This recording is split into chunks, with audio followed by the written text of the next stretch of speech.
العالمين اللهم صل وسلم على سيدنا محمد الفاتح لما أغلق والخاتم لما سبق ناصر الحق بالحق والهادي إلى صراطك المستقيم وعلى آله وأصحابه حق قدره ومقداره العظيم سبحانك لا علم لنا إلا ما علمتنا إنك أنت العليم الحكيم ولا حول ولا قوة إلا بالله العلي العظيم رب اشرح لي صدري ويسر لي أمري واحلل عقدة من لساني يفقه قولي أما بعد Ma'asyiral hadirin jamaah Masjid Al-Ikhlas yang dimuliakan, dibanggakan oleh Allah Subhanahu wa taala. Alhamdulillah, tak henti-hentinya puji dan syukur kita panjatkan kepada Allah Subhanahu wa taala yang dengan anugerah serta karunia-Nya kita bisa berkumpul di satu majelis yang sangat dicintai oleh Rasulullah sallallahu alaihi wasallam, di tempat yang dimuliakan oleh Allah Subhanahu wa taala dan di waktu yang sangat diberkahi oleh Allah Subhanahu wa taala. Apa yang kita lakukan pada hari ini pada dasarnya merupakan bagian dari investasi akhirat kita ketika kita nanti pulang menghadap kepada Allah Subhanahu wa taala. Pada kesempatan subuh yang berkah ini kita akan melanjutkan bahasan dan kajian kita masih di seputar Arkanul Islam, tentang fondasi-fondasi agama Islam, dan yang akan kita bahas adalah fondasi yang kelima, fondasi yang terakhir dari bangunan keislaman, yaitu tentang persoalan haji. Kita mungkin lebih banyak membahas bukan dari aspek fikihnya, tetapi lebih pada aspek saqafah wal hadarah, aspek peradaban dari haji. Di sini saya memberikan tema rahasia-rahasia haji.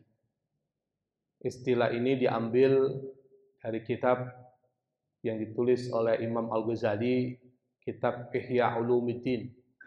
Di situ beliau memberikan judul dari pembahasan tentang haji dengan min asraril hajj, rahasia haji. Haji ini kalau kita lihat di dalam tradisi keberagaman kita umat Islam, sekali lagi merupakan ruknun min arkanil Islam atau aslun min usulil Islam. Jadi merupakan fondasi, aslun dari bangunan Islam. Kalau bangunan Islam itu terdiri dari 3 fondasi atau 5 fondasi, maka salah satu fondasi yang memperkuat bangunan Islam ini adalah haji. Kalau seandainya haji ini tidak mendapatkan perhatian yang serius dari kita sebagai umat Islam, maka keberislaman kita menjadi lemah. Karena itu maka haji ini menjadi satu hal yang penting. Bahkan saking pentingnya Nabi Muhammad sallallahu alaihi wasallam, beliau mengatakan dalam sebuah hadis, dan hadis ini adalah hadis yang sangat sahih karena diriwayatkan oleh Imam Bukhari dan Imam Muslim. Imam Bukhari dan Imam Muslim ini seperti yang kita ketahui adalah ulama kolektor hadis. Dan koleksi-koleksi hadis dari kedua imam hadis ini semuanya adalah sahih. Kenapa? Karena kedua orang ini menerapkan kaidah-kaidah yang ketat di dalam menyaring hadis. Hadis yang dikatakan oleh Rasulullah SAW dan diriwayatkan oleh para sahabat sampai kepada kedua imam ini.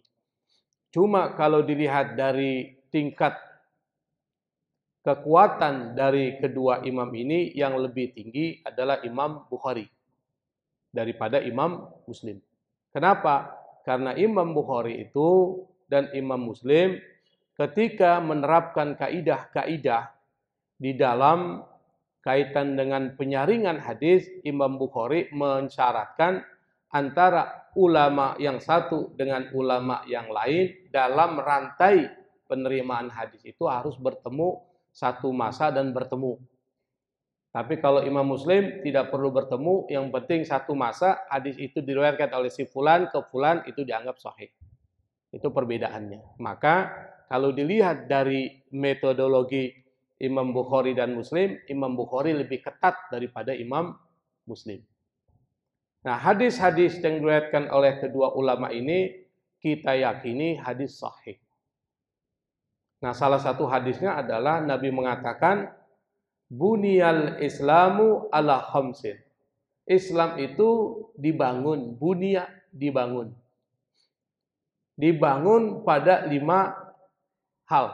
Apa? Yang pertama, syahadatu alla ilaha illallah, syahadatu alla ilaha illallah wa anna Muhammadan Rasulullah. Itu satu. Makanya seseorang yang ingin masuk ke dalam agama Islam itu harus mengucapkan syahadat. Mengucapkan asyhadu. Harus menggunakan kalimat asyhadu. Kenapa? Karena di situ untuk takkid. Jangan cuma bilang la ilaha illallah. Tidak, harus menggunakan asyhadu. Baru kemudian dianggap sebagai muslim. Kalau dia Islam cuma di hati tapi tidak diucapkan lalu meninggal, maka masuk ke dalam neraka selamanya. Jadi bukan cuma di hati, tapi harus diucapin. Itu Islam. Karena apa? Yang pertama, orang menilai seseorang itu berdasarkan ucapannya, bukan hatinya. Hati orang siapa tahu. Tapi orang pegang ucapannya itu. Wa iqamus shalah, yang kedua adalah menegakkan salat, dan ini sudah kita bahas. Wa ita'uz zakat, dan menunaikan zakat, wa hajjul bait, melaksanakan ibadah haji, wa saumu Ramadan, dan puasa di bulan Ramadan. Semua sudah kita bahas kecuali hajjul bait, yaitu melaksanakan ibadah haji. Yang kedua, ibadah haji ini adalah ibadah badaniyah maliyah. Kalau sholat itu cuma badaniyah. Makanya alam yang kita lalui itu ada 3, Pak. Alam dunia, alam barzakh, alam akhirat. Kalau alam dunia itu yang dominan jasad. Ruh ngikutin jasad. Makanya aturan-aturan yang diturunkan oleh Allah kepada manusia di alam dunia lebih terkait dengan badan, jasad. Misalnya apa? Sholat. Sholat ini ibadah badaniyah, gerakan-gerakan. Yang kedua, puasa. Puasa adalah ibadah badaniyah. Zakat, ibadah maliyah, harta. Sementara haji, itu gabungan antara badaniyah dan maliyah. Gabungan antara ibadah yang terkait dengan fisik kita dan ibadah yang terkait dengan harta kita. Makanya haji ini diwajibkan bagi yang mampu. Bagi yang tidak mampu, tidak wajib. Jangan juga ngoyo untuk membuat kita mampu. Kalau sudah tidak mampu, ya sudah. Karena ini kewajiban bagi yang mampu. Walillahi 'alan nasi hajjul baiti man istata'a ilaihi sabila. Diwajibkan kepada manusia untuk melaksanakan haji man istata'a ilaihi sabila, bagi yang mampu melakukan perjalanan. Maka istata'a atau istita'a itu mencakup badan. Kalau dia sehat, dia tidak sakit, silakan. Cukup enggak? Masih ada yang kedua. Harus ada finansial, ekonomi. Kalau dia memenuhi uangnya untuk melaksanakan ibadah haji, silakan. Lalu masih ada yang ketiga. Apa? Istita'ah amniyah, harus aman. Dalam perjalanan haji harus aman. Kalau ternyata di dalam perjalanan haji itu berbahaya karena banyak terorisme misalnya, maka itu dianggap belum istitoah. Termasuk ketika terjadi COVID-19, itu istitoahnya hilang. Apa itu? Amniyah, keamanan. Makanya pada saat itu tidak pelaksanaan haji bisa ditunda. Dalam artian negara dan pemerintahan Saudi bisa saja menutup itu. Bukan berarti menghilangkan kewajiban haji, tetapi menunda keberlakuan haji karena ada sesuatu yang disebut dengan istitoah amniyah tidak terpenuhi. Maka kita nggak boleh nyalain Saudi, keliru. Saudi ini menghilangkan kewajiban haji, bukan. Tetapi menunda pelaksanaan haji karena salah satu syaratnya yaitu istitoah amniyah itu tidak terpenuhi. Apa? Kalau seandainya orang melaksanakan haji, sementara itu virus mewabah, nanti orang bisa kena virus. Maka istitoah itu menjadi salah satu syarat pelaksanaan haji. Maka diberikanlah satu ancaman. Apa ancamannya? Bagi orang yang mampu, dia punya harta, dia punya kendaraan, istitoahnya itu terpenuhi semua, tetapi tidak melaksanakan haji, maka kalau seandainya dia meninggal, dikhawatirkan matinya dalam keadaan Yahudi atau mati dalam keadaan Nasrani. Sesuatu yang penting, sanksinya menjadi penting. Zakat penting, maka sanksi yang diberikan kepada orang yang tidak mau mengeluarkan zakat sampai-sampai Al-Quran ceritakan di situ. Di dalam surat At-Taubah. Sholat penting, maka sanksi bagi orang yang meninggalkan sholat itu berat. Haji penting bagi orang yang mampu, yang tidak terhalang untuk melaksanakan ibadah haji dari segi fisik, dari segi keuangan, dari segi istitoah amniyah, lalu dia tidak melaksanakan haji, maka kalau seandainya dia meninggal, dikhawatirkan meninggalnya itu dalam keadaan Yahudi atau Nasrani. Termasuk istitoah itu terkait dengan kota. Kita kan nggak bisa langsung melaksanakan haji, Pak ya. Nggak bisa. Misalnya kita punya uang, badan kita sehat, aman perjalanan, tidak ada penyakit, wabah tidak, virus tidak mewabah. Tapi kita belum waktunya berangkat. Boleh nggak berangkat, Pak? Karena yang mengatur perjalanan haji itu adalah negara. Kita harus mematuhi hukum negara. Nggak boleh kita melanggar hukum negara, Pak. Kan ada orang yang kemudian melakukan perjalanan tapi tidak menggunakan aturan negara. Maka ketika di Saudi misalnya ketahuan, itu sanksinya berat sekali itu oleh orang-orang Saudi. Bahkan sampai kalau tidak salah sampai puluhan tahun dia tidak bisa melaksanakan perjalanan sampai ke Saudi Arabia terkait dengan umroh dan haji. Nabi pernah mengatakan man malaka zadan, ini hadis ini, aw rahilatan tuballighuhu ila baitillah wa lam yahujja fala alaihi ayyamuta yahudiyan aw nasraniyan.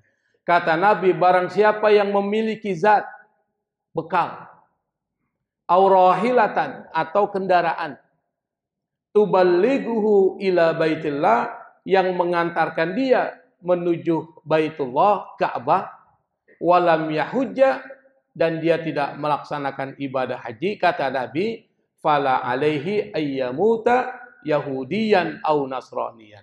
Maka dikhawatirkan dia kalau seandainya mati dalam keadaan Yahudi atau mati dalam keadaan Nasrani. Artinya apa? Kafir. Kalau mati dalam keadaan Yahudi dan mati dalam keadaan Nasrani, berarti mati di dalam keadaan non-muslim. Kalau mati dalam keadaan non-muslim, berarti mati dalam keadaan kafir.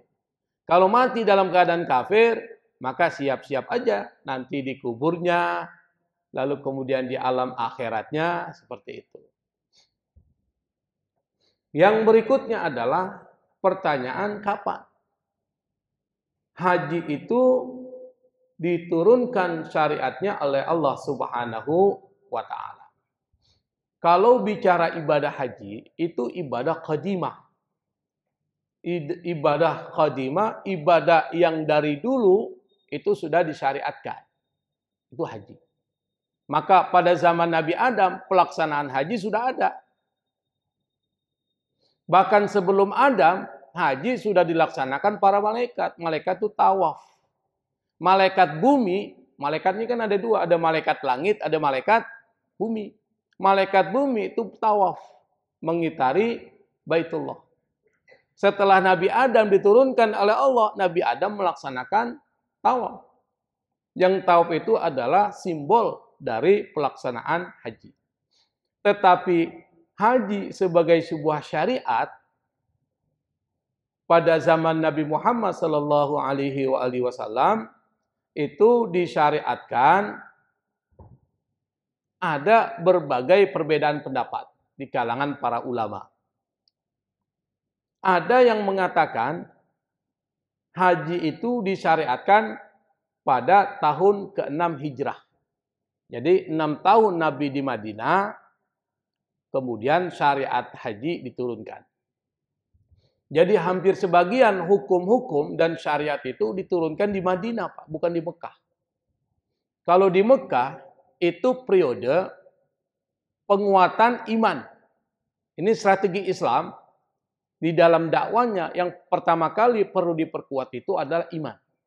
Maka pada saat di Madinah, Nabi mengajarkan kepada para sahabat selama 13 tahun, itu 13 atau 14 tahun, itu terkait dengan taqwiyatul iman.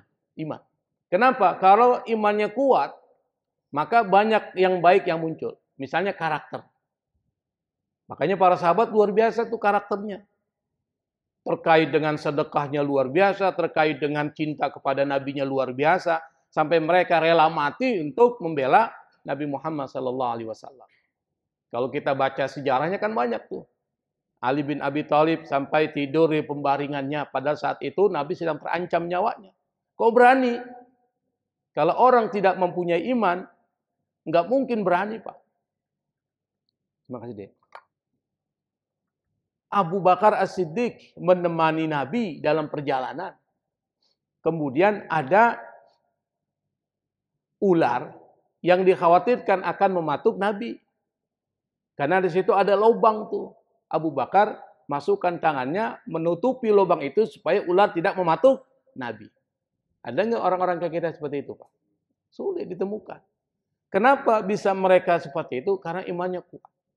Kalau orang imannya kuat, ketika turun syariat, maka mereka sami'na wa ata'na. Mereka mematuhi langsung tanpa perlu bertanya. Itu para sahabat. Makanya tidak heran setelah iman mereka kuat, lalu hijrah ke Madinah, disitulah syariat-syariat diturunkan. Apa? Puasa. Puasa ini berat nih. Enggak seperti di kita. Tapi para sahabat mampu melaksanakan karena imannya kuat. Turunlah zakat.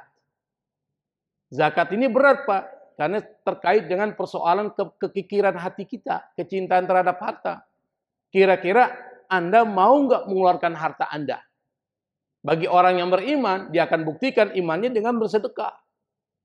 Tapi bagi orang yang imannya bermasalah, dia akan mikir-mikir untuk mengeluarkan hartanya dalam kaitan dengan sedekah dan zakat. Nah, karena para sahabat imannya kuat, maka syariat-syariat yang diturunkan di Madinah mereka laksanakan. Termasuk syariat haji. Kata Imam Ar-Rafi'i, salah satu imam dari mazhab Syafi'i, dan pendapat ini disahihkan oleh Ibnu Rifa, bahwa syariat haji itu turun pada tahun ke-6 setelah hijrah Nabi Muhammad SAW. Yang kedua, ada yang mengatakan tahun ke-5 hijrah. Ini pendapat Al-Waqidi. Ada yang mengatakan tahun ke-9.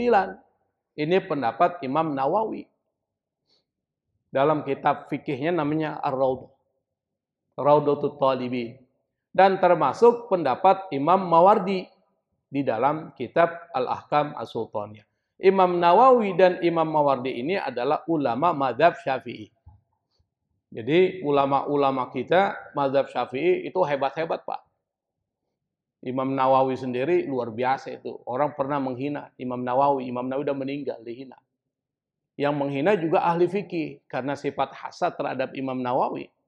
Yang nggak senang tuh Imam Nawawi lebih diomongin orang dalam hal kebaikan dan keilmuannya, sampai kemudian dia buat pernyataan-pernyataan yang menjelek-jelekan Imam Nawawi. Imam Nawawi ini penulis Riyadhus Shalihin. Kitab Al-Azkar juga ditulis Imam Nawawi. Bedakan Syekh Nawawi Al-Bantani dengan Imam Nawawi, itu beda. Nah, ketika orang yang suka menjelek-jelekan Imam Nawawi itu meninggal, lidahnya jadi hitam, Pak. Kenapa hitam? Karena suka menjelekan Imam Nawawi. Berarti Imam Nawawi ini adalah wali min auliyaillah.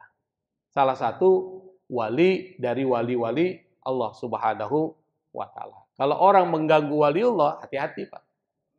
Apalagi orang yang dicintai, dikasihi oleh Allah Subhanahu wa taala. Imam Nawawi ini waktu dia belajar, sebelum ketemu gurunya, mudzakarah dengan gurunya, di jalan dia bersedekah kepada orang, Pak. Jadi sebelum dia mudzakarah kepada gurunya, mutola'ah, dia di jalan sebelum sampai ke rumah gurunya, dia bersedekah ke orang lain, lalu dia berdoa kepada Allah, ya Allah, jangan perlihatkan aib guruku kepadaku. Kenapa? Kalau seandainya diperlihatkan aib gurunya kepada dia, itu akan hilang respeknya, ta'zimnya akan hilang. Itu luar biasa guru. Kalau kita kan murid suka mengekspos aib gurunya, Pak. Si ini tuh si Ustadz A, Ustadz B dijelek-jelekin aja tuh. Jangan, Pak. Kenapa? Guru, Ustadz, manusia juga. Nggak sempurna. Kalau ada aib, wajar. Tetapi jangan diekspos. Apalagi kita cari-cari aib guru, jangan. Kalau kita ingin ilmu kita barakah, kita tutup aib guru-guru kita. Apalagi jangan mencari-cari aib guru kita. Itu diajarkan Imam Nawawi. Maka Imam Nawawi ini, itu ilmunya barakah. Apa tuh indikator barakahnya? Sampai sekarang, kitab-kitabnya masih dipakai. Misalnya apa? Riyadhus Shalihin. Hampir sebagian besar orang baca kitab Riyadhus Shalihin, Pak. Dari dulu sampai sekarang. Apalagi kitabnya Al-Azkar, Imam Nawawi, dibaca orang. Apalagi kitab fikihnya Al-Majmu' Syarhul Muhadzab. Kitab yang sangat panjang dan itu berisi tentang perbedaan-perbedaan pendapat para ulama madhab. Imam Nawawi luar biasa. Termasuk Imam Mawardi sama. Orang-orang hebat dari madhab Syafi'i. Nah, ketika bicara tentang haji, maka yang dibicarakan terkait dengan Masyairul Haram. Tempat-tempat yang terkait dengan pelaksanaan haji. Karena haji ini adalah ibadah mulia, maka tempat-tempat yang di situ terjadi prosesi ibadah haji harus mulia. Itu hebatnya Islam. Sesuatu yang mulia, maka tempat pelaksanaannya dan apa yang dilaksanakan itu semuanya kemuliaan. Itu hebatnya Islam. Maka yang pertama kali dimuliakan oleh Allah Subhanahu wa taala karena menjadi situs, menjadi tempat pelaksanaan haji, maka tempatnya dimuliakan. Apa? Makkah. Makanya Mekah ini mendapatkan kedudukan yang spesial di dalam Islam. Meskipun menurut logika kita, Mekah itu nggak ada indah-indahnya, Pak. Apa yang Bapak dapatkan dari kota Mekah? Zaman dulu ya. Kalau sekarang kan yang kita lihat cuma gedung-gedungnya aja kan. Gedung-gedungnya luar biasa. Dulu, kira-kira apa yang indah dari Mekah? Batu-batuan, pasir, gurun pasir. Kalau dibandingkan dengan Bogor, mana lebih indah, Pak? Bogor atau Mekah? Mana lebih indah? Puncak lah, puncak. Puncak, Pak. Kenapa? Karena di situ banyak tumbuh-tumbuhan, sejuk, dan sebagainya. Tapi kenapa yang dimuliakan oleh Allah Mekah bukan Bogor? Allah ingin menyampaikan di dalam sesuatu yang menurut Anda itu tidak indah, disitulah ada kemuliaan. Allah ingin sampaikan seperti itu. Maka Mekah itu dijadikan kota suci. Al-Haram. Sejak penciptaan langit dan bumi, Mekah itu dimuliakan oleh Allah Subhanahu wa ta'ala. Padahal di Mekah itu, sekali lagi, itu bebatuan. Nanam pohon aja nggak numbuh. Kalau mau nanam pohon di Mekah itu harus ada sesuatu yang dibuat dulu. Misalnya apa? Ya tanahnya diambil dari mana, lalu dibuat, baru ditanam pohon.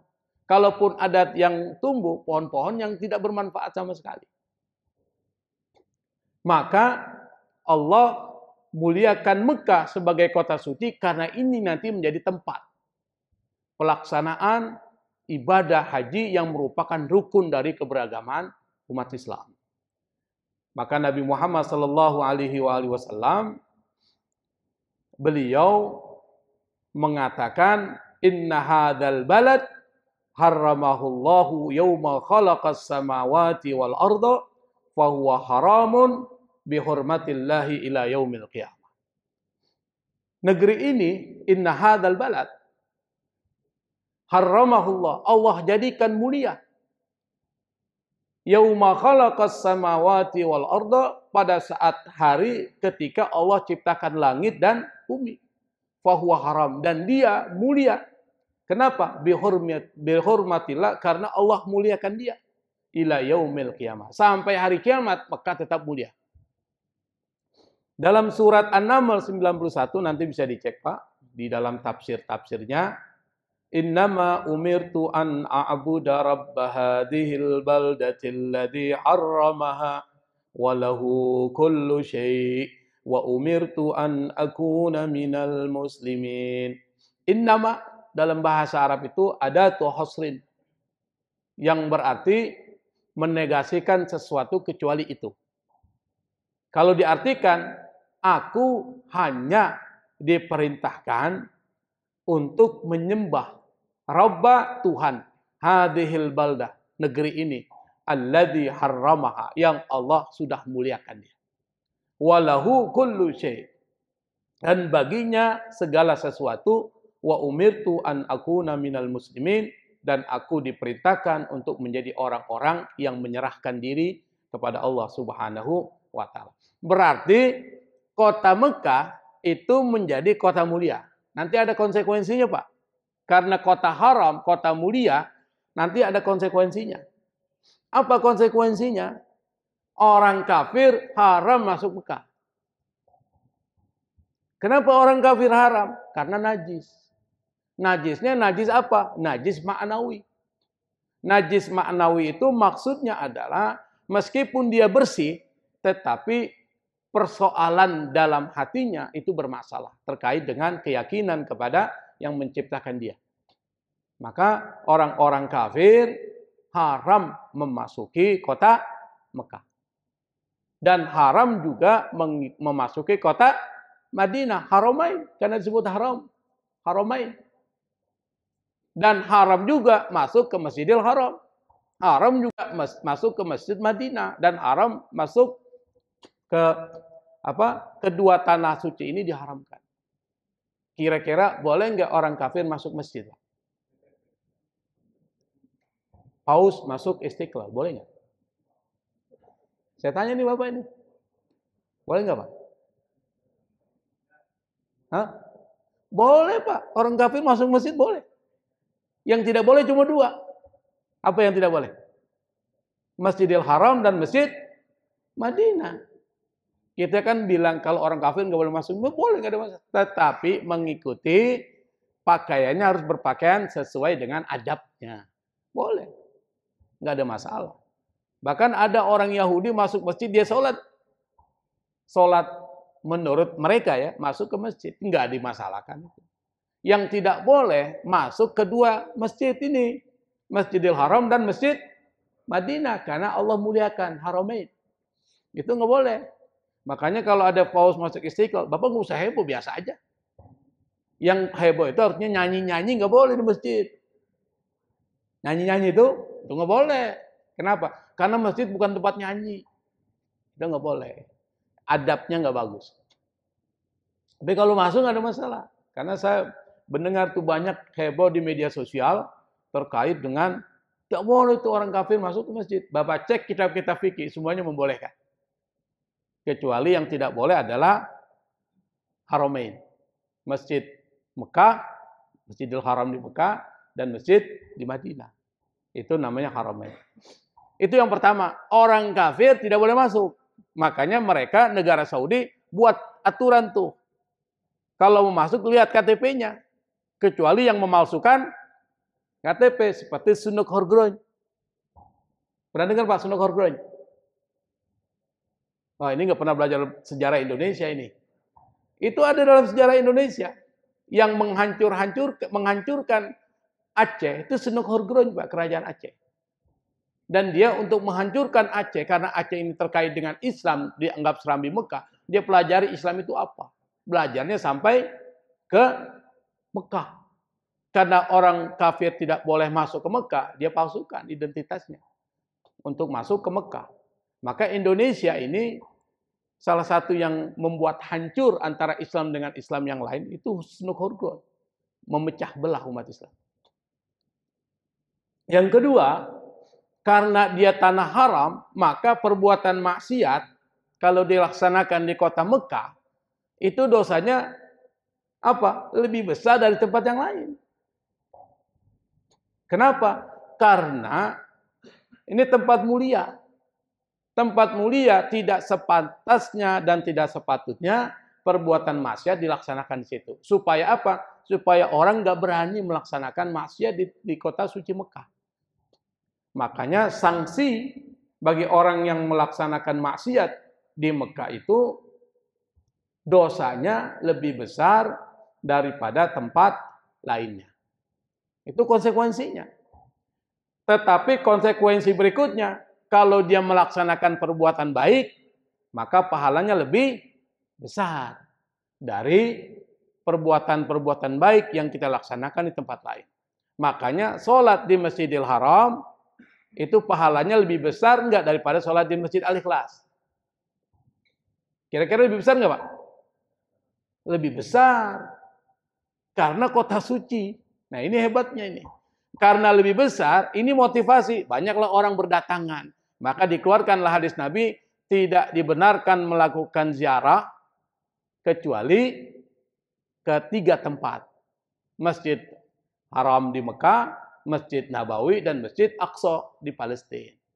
Itu motivasi. Sehingga orang berbondong-bondonglah melaksanakan perjalanan ke 3 tempat ini. Maka muncullah travel haji. Jadi untung travel haji karena hadis-hadis ini, Pak. Kalau seandainya ini tidak dimuliakan, dan tidak dianjurkan melaksanakan perjalanan, orang malas, Pak, melakukan perjalanan ke Mekah. Orang malas melakukan perjalanan ke Madinah. Orang malas melakukan perjalanan ke Masjidil Aqsa yang banyak konfliknya. Tapi karena ada motivasi keagamaan, maka banyak orang yang melaksanakan perjalanan. Ini namanya orang bilang motivasi ekstrinsik. Apa itu maksudnya? Ada motivasi luar yang membuat kita melakukan sesuatu. Itu penting. Atau motivasi eksternal. Itu yang kedua. Yang ketiga, karena Mekah ini adalah tanah haram, maka diharamkan melakukan perburuan. Misalnya burung kita kejar-kejar, kita tembak, kita panah, itu nggak boleh, Pak. Atau mengejar burung tuh. Atau menebang pohon liar. Jadi pohon liar ditebang tuh. Dilarang tuh. Atau memotong durinya, nggak boleh. Atau mencabut rumputannya. Kecuali ada satu rumput namanya idrik, itu boleh dicabut. Rumput liar yang muncul di daerah Mekah itu yang boleh dicabut itu. Yang berikutnya adalah barang temuan. Kalau kita nemukan ada barang temuan, Pak, itu nggak boleh diambil, Pak, di tanah haram. Kecuali orang itu ambil, dia umumkan. Boleh. Tapi kalau ngambil barang temuan, nggak boleh. Apakah ada dasarnya? Ada. Kalau nggak ada dasarnya, nggak mungkin ada syariatnya. Apa? Dasarnya adalah hadis ini nih. La yu'dadu syaukuhu wa la yunaffaru sayduhu wa la yaltaqitu luqtatahu illa man arrafaha wa la yuhtala khalahu Faqala al-Abbas, ya Rasulullah, illal izhir fa innahu liqainihim wa libuyutihim. Qala illal izhir. Nabi mengatakan, durinya tidak boleh dicabut, binatang buruan tidak boleh diburu, barang temuan tidak boleh diambil kecuali bagi yang ingin mengumumkannya. Berarti ada syariat yang merupakan konsekuensi dari kesucian tanah Mekah. Kalau di tempat lain nggak begini, Pak. Di Indonesia, barang temuan boleh nggak diambil? Boleh. Duri boleh nggak dicabut? Boleh. Kalau nggak dicabut kena kita kan. Terus barang binatang buruan boleh nggak diburu? Boleh. Kecuali di Mekah itu dilarang. Kenapa dilarang? Nabi yang melarang. Kalau Nabi yang melarang berarti Allah yang melarang. Kalau Allah melarang berarti ada hikmah di balik pelarangan itu. Apa hikmahnya? Supaya tanah haram tetap suci dan tertib, tidak ada persoalan-persoalan seperti itu. Makanya jarang di kota suci Mekah ada persoalan, jarang, Pak. Tapi di tempat-tempat lain itu banyak persoalan-persoalan. Tapi di kota suci Mekah itu jarang persoalan-persoalan. Yang berikutnya adalah Mekah itu, ini kan terkait dengan haji. Kenapa harus di Mekah? Mekah itu adalah tempat yang paling dicintai Rasul. Karena ibadah haji ini cuma di Mekah, Pak. Bukan di Madinah. Ada nggak melaksanakan haji di Madinah? Ada nggak? Haji di Madinah ada nggak? Semua ritual haji adanya di Mekah. Di Mekah, Pak. Tawaf, sa'i, kemudian apa lagi? Semua yang terkait dengan persoalan ibadah haji itu adanya bukan di luar Mekah, tapi berada di sekitar Mekah. Makanya Mekah adalah tempat yang paling dicintai oleh Rasulullah. Kalau Rasul cinta kepada sesuatu, maka kita umatnya wajib mencintai apa yang dicintai oleh Rasulullah SAW. Kenapa Nabi mengatakan, wallahi innaki la khairu ardillahi wa ahabbu ardillahi ilallahi walaula anni ukhrijtu minki ma kharajtu. Kata Nabi, demi Allah, innaki engkau wahai Mekah la khairu ardillah, adalah bumi Allah yang terbaik. Pakai la ini harfu taukid. La di sini nih. La ini harfu taukid. Sungguhnya engkau wahai Mekah demi Allah, kata Nabi, adalah bumi Allah yang paling baik, yang terbaik. Wa habbu ardillahi ilallah, dan tanah Allah yang paling dicintai oleh Allah Subhanahu wa taala. Walaula anni ukhrijtu minki, kalau seandainya aku tidak terpaksa terusir dari tempatmu, ya karena mau dibunuh kan, maka Nabi hijrah ke Madinah. Ma kharajtu, kata Nabi, aku nggak akan keluar dari kota Mekah. Karena Mekah ini adalah tempat yang dicintai oleh Allah dan tempat yang dicintai oleh Rasulullah, maka melaksanakan sholat di Mekah itu, terutama di Masjidil Haram, itu memiliki derajat yang sangat tinggi sebanding dengan 100.000 sholat di tempat lain. Kita sholat di Masjidil Haram sama dengan sholat 100.000 sholat di tempat lain. Makanya kalau orang melaksanakan ibadah haji, melaksanakan umrah, perbanyak ibadah di sana. Jangan jalan-jalan, jangan wisata. Apalagi wisata kuliner. Disitulah harus melaksanakan ibadah. Sering ke masjid, sholat-sholat sunnah, dan sholat-sholat lainnya. Kenapa? Karena satu sholat sebanding dengan 100.000 sholat di tempat lain. Kan sayang. Kalau 12 hari kita melaksanakan umroh, misalnya, 1 minggu ada di Mekah, laksanakan 1 minggu itu banyak sholat. Perbuatan-perbuatan baik itu. Kenapa? Karena kita nggak akan temukan di tempat lain. Disitulah kesempatan emas melaksanakan ibadah-ibadah. Salah satunya adalah sholat. Sholatun fil masjidil haram afdalu min mi'ati alfi sholatin fi masiwa. Kata Nabi, satu sholat di Masjidil Haram itu lebih utama dibandingkan dengan 100.000 sholat di tempat lain. Artinya apa? pahala yang didapati orang yang sholat di Masjidil Haram itu sebanding dengan 100.000 orang melaksanakan sholat di masjid-masjid lain selain Masjidil Haram. Yang berikutnya adalah, ini perlu kita kaji, karena ini terkait dengan kenapa haji harus di Mekah, kenapa nggak di Sulawesi Selatan tuh. Kan ada tuh Sulawesi Selatan, orang pergi haji Pak, di Gunung Bawah Karaing kalau nggak salah. Itu ada tuh orang haji di sana. Itu luar biasa kan? Kenapa harus di Mekah? Mekah itu Ummul Qura. Yang namanya ummu itu ibunya. Dari ibu itu sumber menghasilkan wilayah-wilayah yang lain. Itu ibu. Ibu itu dari rahimnya muncul anak-anak. Mekah itu adalah wilayah yang disebut dengan Ummul Qura karena semua negeri bersumber dari itu. Makanya karena dia adalah sumber yang dari Mekah itu semua negeri yang lain diberkahi, maka tekanan gravitasi di mana? Di Mekah itu tinggi, Pak. Beda dengan di Indonesia, beda dengan di Australia, beda dengan di Amerika. Di Mekah itu tinggi.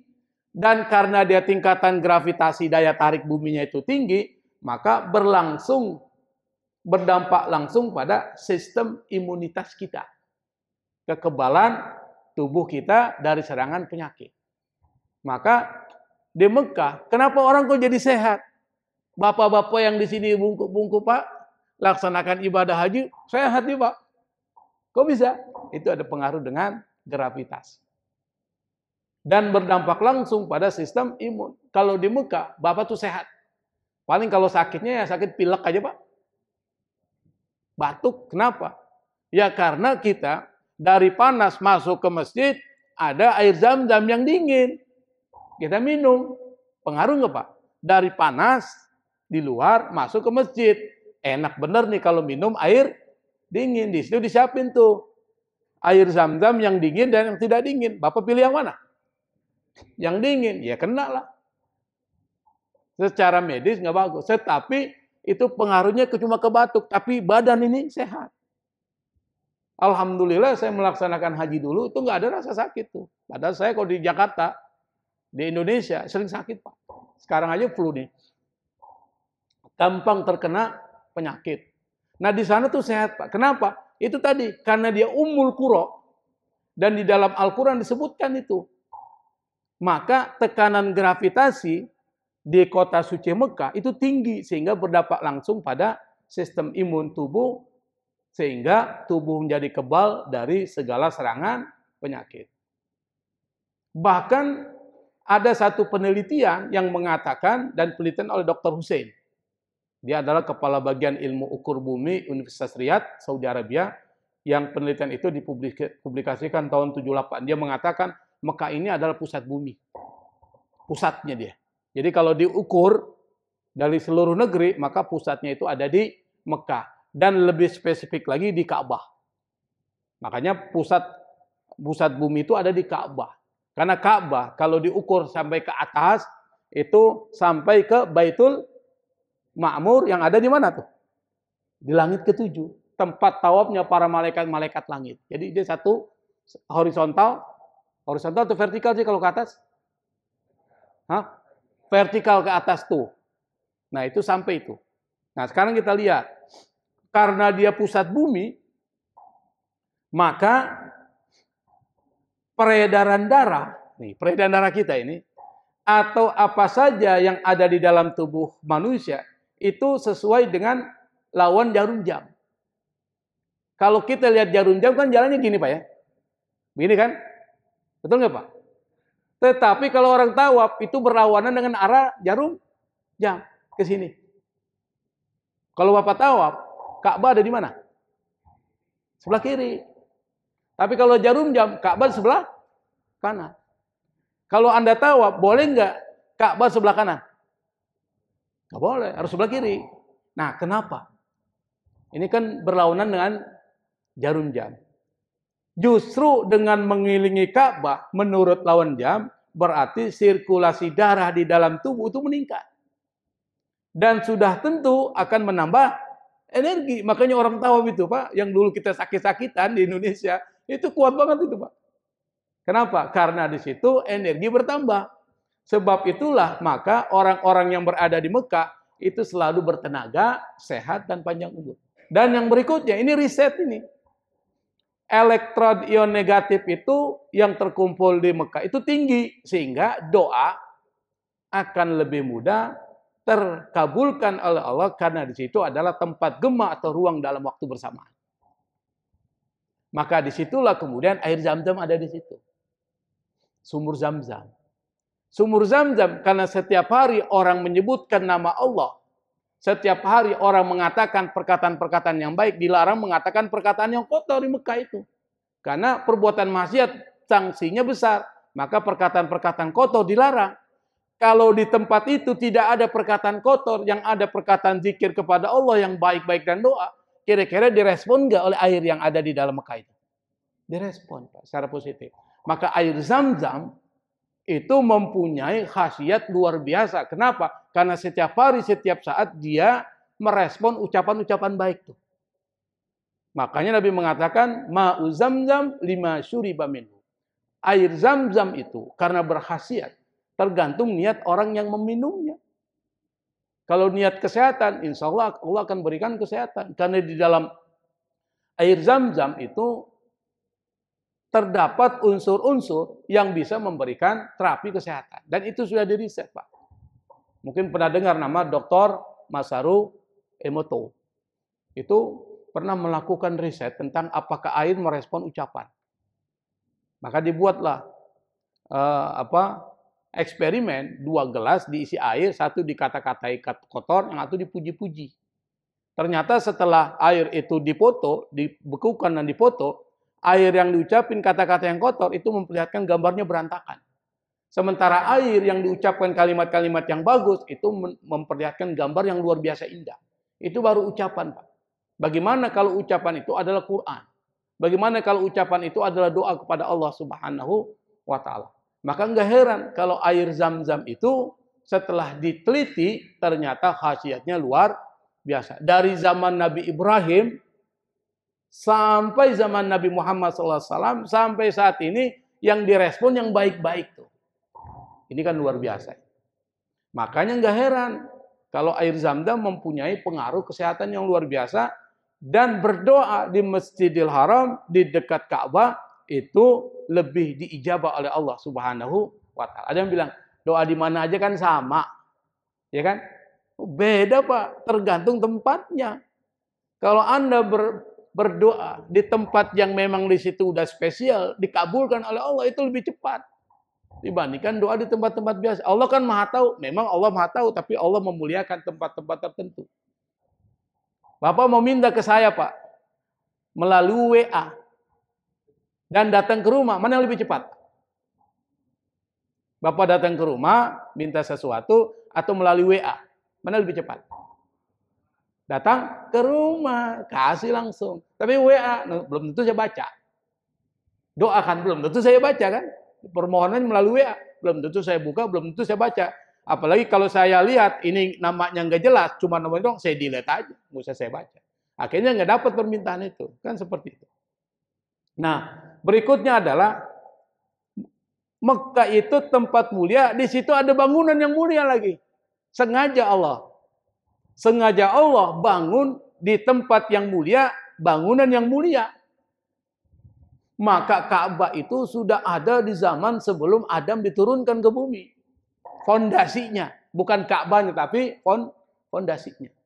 Nah, pada zaman Nabi Ibrahim alaihissalatu wassalam dan Nabi Ismail, kan ceritanya gini nih. Ceritanya kan begini. Nabi Ibrahim itu kan bawa Siti Hajar. Biwadin ghairi dzi zar'in 'inda baitikal muharram. Di satu lembah tidak ada tanam-tanaman dekat Baitullah. Di situ. Tapi Baitullah belum terbangun, masih fondasi. Di situ ditempatkanlah Siti Hajar beserta anaknya Ismail. Kan ceritanya gitu kan? Sampai kemudian Nabi Ibrahim tempatkan, Nabi Ibrahim langsung jalan. Wala salam wala kalam. Enggak ngomong apapun. Sampai Siti Hajar kejar. Ya Ibrahim, kenapa kau tinggalkan aku di lembah ini? Ini lembah bahaya ini, lembah seram ini. Nggak ada tumbuh-tumbuhan, nggak ada air, nggak ada apapun di sini. Kan seram ini, Pak. Nabi Ibrahim diam aja. Ditanya terus sampai yang ketiga, lalu Siti Hajar mengatakan, apa ini perintah Allah? Kata Nabi Ibrahim, iya. Kalau ini perintah Allah, saya yakin Allah nggak akan nyanyiakan saya. Itu iman dari Siti Hajar yang luar biasa. Nah, dari proses itulah kemudian ditemukan air Zam-Zam. Dari air Zam-Zam muncullah perkampungan. Karena kalau ada air akan muncul perkampungan. Dari perkampungan muncul menjadi kota Mekah. Datang Nabi Ibrahim setelah itu. Ketika datang dilihat anaknya sudah besar. Nabi Ismail. Setelah besar, perintah Allah untuk meninggikan fondasi Ka'bah. Maka ayat Quran di dalam surah Al-Baqarah itu wa id yarfa'u Ibrahimu qawaida minal baiti wa Ismail. Wa id yarfa'u, ingatlah ketika yarfa'u Ibrahim meninggikan qawaid minal bait, fondasi-fondasi dari Ka'bah itu wa Ismail berdua. Jadi Ka'bah itu bukan dibangun oleh Nabi Ibrahim, ditinggikan. Ditinggikan dari fondasinya. Yang saat itu Nabi Ibrahim meninggikan bangunan Ka'bah menjadi 7 hasta. 1 hasta ini berapa sih ukurannya, Pak? 1 hasta berapa? Sama dengan 1 siku kan? Zira. Nanti diukurlah. Jadi 7 hasta dengan panjang 30 hasta, lebar 22 hasta. Yang pada saat itu Ka'bah belum ada atapnya. Masih bangunan. Yang kedua, pada zaman Nabi Muhammad SAW belum diutus menjadi nabi pada saat usia 35 tahun. Ka'bah dan Mekah kena banjir bandang besar. Dari mana airnya datang? Saya nggak tahu tuh, Pak. Karena di Mekah kan nggak ada sungai kan, meluap. Tapi mungkin hujan yang turun sehingga membuat banjir bandang yang besar sampai kota Mekah terkena dampaknya, sampai Ka'bah itu hancur tuh. Maka pada saat itu para pembesar Quraisy dan masyarakat Quraisy membangun kembali Ka'bah yang rusak. Saat itu Nabi Muhammad SAW baru usia 35 tahun, dia bantu. Nah, pada saat ketika udah selesai renovasi Ka'bah, muncul persoalan siapa yang meletakkan Hajarul Aswad di tempatnya. Muncul. Karena Hajar Aswad ini batu mulia, nggak sembarang orang nih. Sehingga mereka kemudian sepakat siapa yang besok datang pertama kali di Ka'bah, maka dialah yang kemudian akan memimpin mengangkat batu Hajar itu, atau mengangkat batu Hajarul Aswad itu. Ternyata yang datang pertama kali, Pak, di Ka'bah itu Nabi Muhammad SAW. Yang saat itu belum jadi nabi. Akhirnya Nabi Muhammad itu diberikan hak untuk mengangkat batu Hajarul Aswad itu ke tempatnya. Dan orang percaya karena ini bukan orang sembarangan, orang mulia, orang jujur. Dari dulu udah jujur ini, nggak pernah bohong. Tapi Nabi bukan orang yang egois, Pak. Orang yang cerdas. Supaya kabilah-kabilah lain juga berpartisipasi di dalam mengangkat batu Hajarul Aswad itu, Nabi lalu letakkan satu selendang atau sorban besarnya itu, atau kain yang besar, lalu kemudian batu Hajarul Aswad diletakkan di tengah-tengahnya, masing-masing dari ujung-ujung dari kain itu diangkat oleh kabilah-kabilah. Jadi semuanya dapat, Pak. Itu hebatnya Nabi. Jadi semuanya itu berpartisipasi di dalam mengangkat batu Hajarul Aswad, ditempatkan di tempat yang Ka'bah itu baru direnovasi karena banjir bandang. Nah, zaman sekarang masjid itu terus-menerus direnovasi, Pak. Yang berikutnya adalah Ka'bah itu diziarahi oleh 600.000 orang setiap tahun. Bapak percaya nggak? Ini yang bilang Nabi yang dikutip oleh Imam Al-Ghazali Ihya Ulumuddin. Percaya nggak, Pak? Hah? Kalau nggak percaya, hitung aja, Pak. Hitung aja orang itu, kira-kira ada 600.000 orang nggak? Saya yakin 600.000 itu. Kenapa? Karena ini sudah dijanjikan Allah. Innallaha azza wa jalla qad wa'ada hadzal baita ay yahujjahu kullu sanatin atau kulla sanatin 600,000 fa inna qasu akmalahumullahu azza wa jalla minal malaikah. Kata Nabi, Allah telah menjanjikan kepada Baitullah, dia akan diziarahi oleh orang yang melaksanakan ibadah haji setiap tahun, diziarahi oleh 600.000 orang. Fa inna qasu, kalau seandainya kurang dari 600.000, akmalahumullahu azza wa jalla minal malaika. Allah akan sempurnakan ditambah dengan malaikat ikut. Jadi tetap 600.000. Wa innal ka'bata tuhsyaru kal arusil mazfufah wa kullu man hajjaha yata'allaku bi astariha yas'auna haulaha hatta tadkhulal jannata fayadkhuluna ma'a. Kata Nabi, Ka'bah itu nanti seperti pengantin, diarak seperti pengantin. Al-arus masfufah. Dan orang-orang yang melaksanakan ziarah ke Ka'bah itu bergantungan di astariha. Apa itu? Di kain-kain para pengantin. Yas'auna haulaha, yang mereka bergerak di sekitarnya sampai masuk ke dalam surga, dan mereka pun masuk ke dalam surga. Ini dikutip oleh Imam Al-Ghazali dalam kitab Ihya Ulumuddin. Berarti pelaksanaan haji setiap tahun itu ada 600.000 orang. Yang kedua, Ka'bah itu adalah awwalu bait. Yang pertama kali dibangun oleh Allah Subhanahu wa taala itu Ka'bah. Segala sesuatu yang pertama berarti dia penting. Itu kaidahnya.